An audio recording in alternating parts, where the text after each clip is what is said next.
So, I was doing this intro, but then I had to cut it. Give me a sec. This next video is by Farvann. He is a black metal musician, super cool dude, big pillar in the metal community, and he's talking about separating the art from the artist. Now with this is a heavily discussed thing in the music and film communities. Uh, do we still like the music made by shitty people? You know, like a lot of people still like Marilyn Manson after the shit he did. Some people still listen to Blood on the Dance Floor after finding out about Davi Vanity. Some people still listen to Burzum after everything they learned about Varg. Uh, so this is going to use the example of Burzum. If you don't know about Burzum, this will probably go over it. So we are going to get into that right quick, and you guys are going to be giving your thoughts and opinions once this video is over, whether that's in the chat or in the comment section below. Also, Urza, glad you could make it. Imagine you discover a new band and you really like them. You love every album. You listen to the band for weeks straight. But then you find out something about the musicians you absolutely dislike. Maybe their personality or what they have done or their ideology. Does it change the music for you? Or would you even consider not listening to the band anymore? A lot of the times, for me, I consider not listening to the band anymore. Is it possible to separate art from the artist who created it? And if yes, to what extent? Or is the whole discussion pointless because artist and art have always been separated in the first place? That's what we're going to talk about today. And Okay. of course, I'm only going to talk about art that does not reflect the problematic traits of the artist.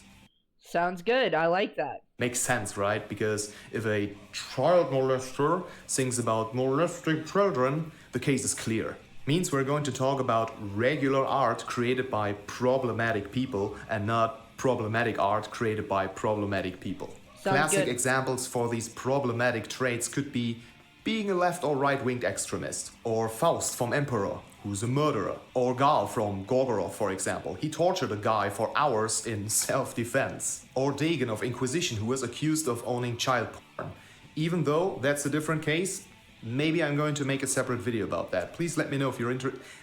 I'm going to make it anyway. Or Tim Lebesis from As LA Die. That attractive guy tried to kill his wife. Or he hired someone to kill his wife. And Varg Vikernes, of course, who's basically guilty of almost everything I just said. So, does this change how you experience their music? I'm not laughing because of the charges. I'm laughing on the way he said it. He could have just said that as it was without having to try and badly cover it up when everyone could hear what he was saying. That is true. It will be cut out. It will be cut out. I have 3 hypotheses that help me to deal with the question whether art can be separated from the artist or not. Because, guess what? There is no final answer. Hypothesis 1. No connection between the art and the problematic trait. I mean, when we say, can we separate art from the artist, we basically mean, can we separate art from the artist's problematic traits? So, imagine a brain or a heart, wherever art is created. And there are 2 spots, 2 areas. One is the problematic trait, being a murderer, a left or right-winged extremist, whatever, you call it. And the area, the spot where the art is created. In hypothesis 1, these points have no connection at all. This is the most simple thing because it answers the question, can art be separated from the problematic trait? Yes, because it's not connected. So the artist does not even think about being a murderer or a Nazi or whatever while creating art. So the question you're gonna ask yourself here, yes, I'm trying to raise a self-thinking audience, is... Thank you for doing that. We need a self-thinking audience. It's really hard. I know this is a hypothesis. It's really hard because a lot of creatives that are problematic do put that problematic trait into their art. So it's hard to deviate. Is it possible that the problematic trait and the art have nothing to do with each other. Hypothesis 2. The reason for the art and the problematic trait is the same. You can see where this is going. It's a pretty hard to explain topic. Good English, by the way. Imagine a brain. We have the problematic area and we have the art area. And there's a third area that is the center of both. Both come from this area. You know, both are directly connected to this source, whatever it is. You know, an experience, and it can be anything. So, the problematic trait and the art are not directly connected, but they are coming from the same source. Can you separate the problematic trait and the art then? That's up to you, you know? It's like the lead singer of AC. I can't say their name on stream. I'm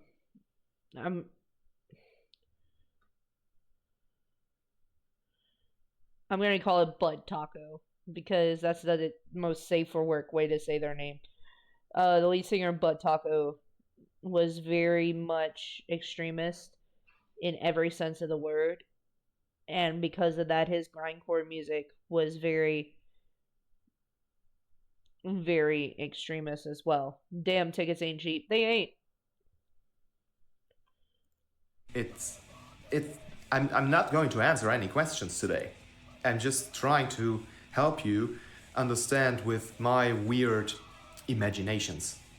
And at the end of the video, I'm going to tell you how I see the whole thing, which gets a little more weird.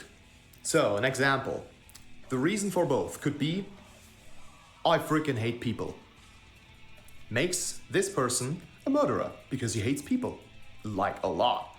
And for the same reason, he creates black metal. But because he's a murderer does not make him a black metal musician. And because he's a black metal musician does not make him a murderer. In this case, in hypothesis 2. And most important, both can exist separately from each other, you know? A lot of people think or have the believing or whatever, I hate people and create black metal because of that. But the minority becomes murderers. So the question you gotta ask yourself here is this person, is it possible that this person is a murderer and a black metal musician? Even though these things are not directly connected, but are having the same trigger? Hope that makes sense. Yeah. I mean, you see it. Yeah, it's like the same source deviates two separate paths. I get where you're coming from. Hypothesis number 3. The art directly derives from the problematic trait. This is the case where I would say that you cannot separate artist from art, or a problematic trait from the art, because the art is totally influenced by the problematic trait. And this is where we get into the situation with the lead singer of that band I mentioned earlier, where it was directly influenced by the problematic trait. In this case, the artist is, while creating the art, absolutely thinking how he killed a person, for example, or how he molested a child. The question you gotta ask yourself here is pretty easy. Am I fine with being a fan of someone who creates his music based on... Blood on the Dance Floor is another example, because it was a lot of, you know, it was very murder and Horn-T related, and Davi Vanity was a serial certified lover boy. So this is hypothesis 3 also comes into play here. His problematic traits. Of course, none of that can be proven. So you have to deal with that for yourself. Probably even the artists are not able to tell which one describes themselves. Able. I'm sorry, Farvann. I had to take a jab at you for that. The best. So, after at least... What'd you say? I'm watching a music video. Well, a music themed video. It's all about music, separating the art from the artist. It is. It is.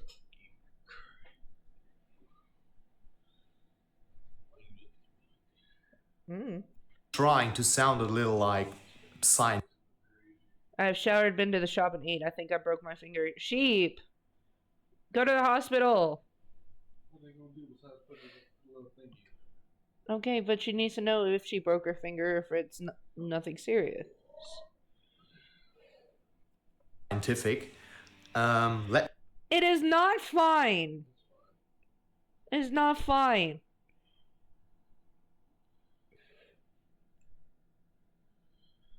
What do you do? Let me tell you how I see it. And this is going to become a little cosmic or spiritual, transcendental. You know? A video about separating art from the artist mentioning the Big Bang. Who would have imagined that?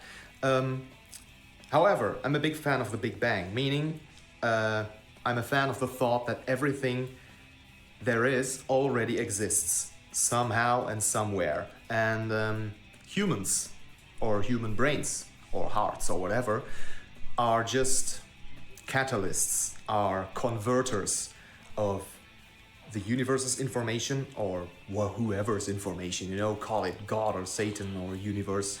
And Yeah. we convert these information into music, for example, or paintings, movies, you name it. And because every single brain is wired differently, we convert these informations in a different way. Okay. Imagine we all get the same information, and it's just our brains who makes different things out of that. But I'm just thinking out loud, sorry. And because of this believing, I'm a big fan of hypothesis number 2, you know, where art and problematic trait can have the same parent. I'm a software developer, I'm sorry. The same source, the same reason, but are not necessarily connected. One reason why I am such a big fan of this theory that we just convert information from, let's call it the universe, is, I don't know if this saying exists in English, but in Germany we sometimes say the art becomes bigger than the artist. Meaning, even though the artist had something in mind while creating, once he lets go the art to the world is where the art actually starts to grow and becomes bigger and bigger, because more people are interpreting the art differently, are seeing different things in the art, and it becomes a snowball, becomes way bigger.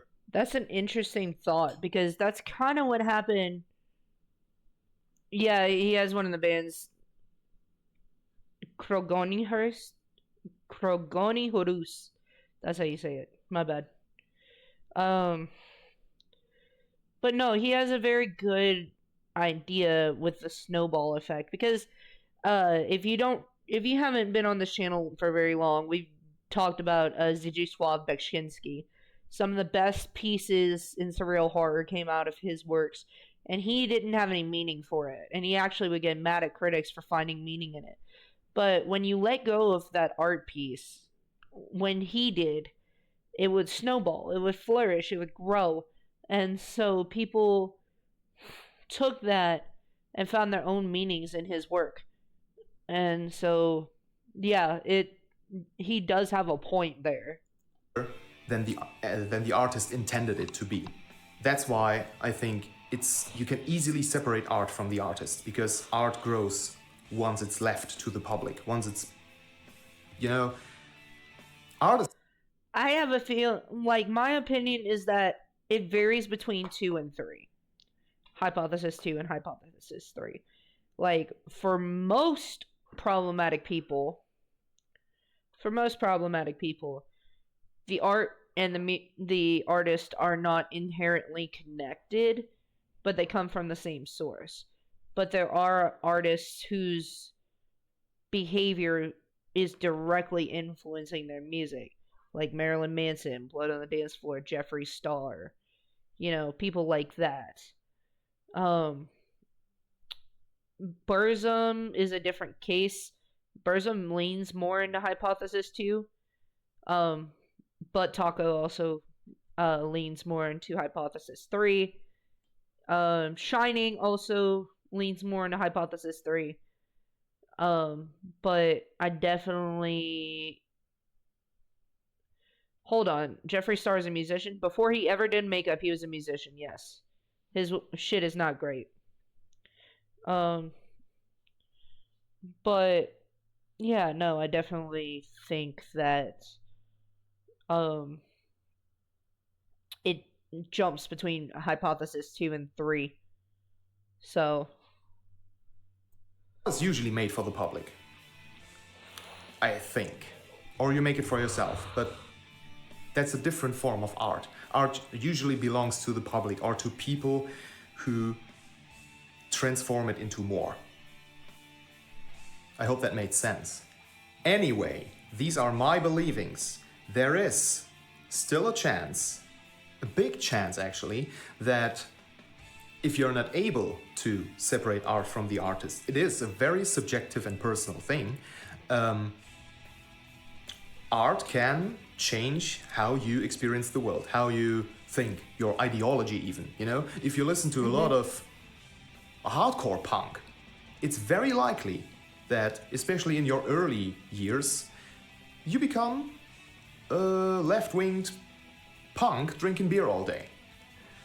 Or when you listen to a lot of, name any NSBM band, it's very likely that you become something different.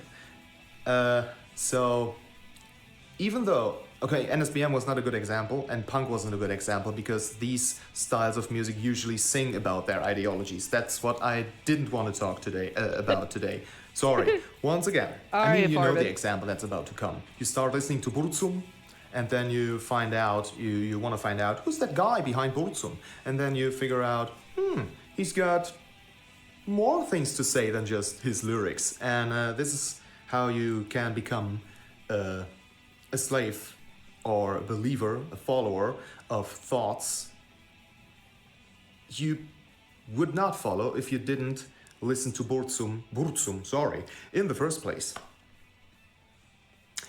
But this has nothing to do with the art, if you ask me. You know, of course, I'm not saying that you have to apply my believings. Just tell me what you think about it. Or, all the deep talk aside, stop being a pussy and listen to music you enjoy. Thank you very much. This is a... Okay, so these are my thoughts on it. Like I said earlier, I believe it's between hypothesis 2 and hypothesis 3. You definitely have to see what the subject matter is about and then the people behind it, what they did. So like I said, Butt Taco, Marilyn Manson, Blood on the Dance Floor, and Shining, they all fall into that third category, while Burzum's music does not fall into that category, but Varg, as the one man behind Burzum, is a very problematic figure. So it is basically understand at your own discretion, separate at your own discretion. So his whole shtick of that video was not to be a pussy about what you listen to. No, that's just a joke. That's just a joke. He actually had a very big thought behind it, but he was just cracking a joke at the end. Farvann is very thoughtful about how he makes these videos. Basically he's saying do it at your own discretion. If you can separate the art from the artist, cool. If you know that the music reflects the problematic nature of the person, then it's best to separate. Like, I do listen to Burzum. I listen to Burzum heavy, but I also know Varg is a piece of shit. And you should never listen to his ramblings outside of his music. You know? That's basically what he was going on about. That's why he used black metal, because Burzum is like the most notorious example of this. Um, it's if you know, listen at your own discretion. If you can do it, you can do it. If you can't, you can't. But anyway, that's where we're gonna leave it for this video. YouTube, let me know your thoughts. Do you agree with Farvann's statements? Do you disagree? Let me know in the comments below. Please like it if you like it. Please dislike it if you dislike it. And we're gonna be doing more reactions. We should be doing them like three times a week, and then gameplay 3 times a week. So yeah, we'll be getting into a lot of stuff. Anyway, catch you in the next one. Peace.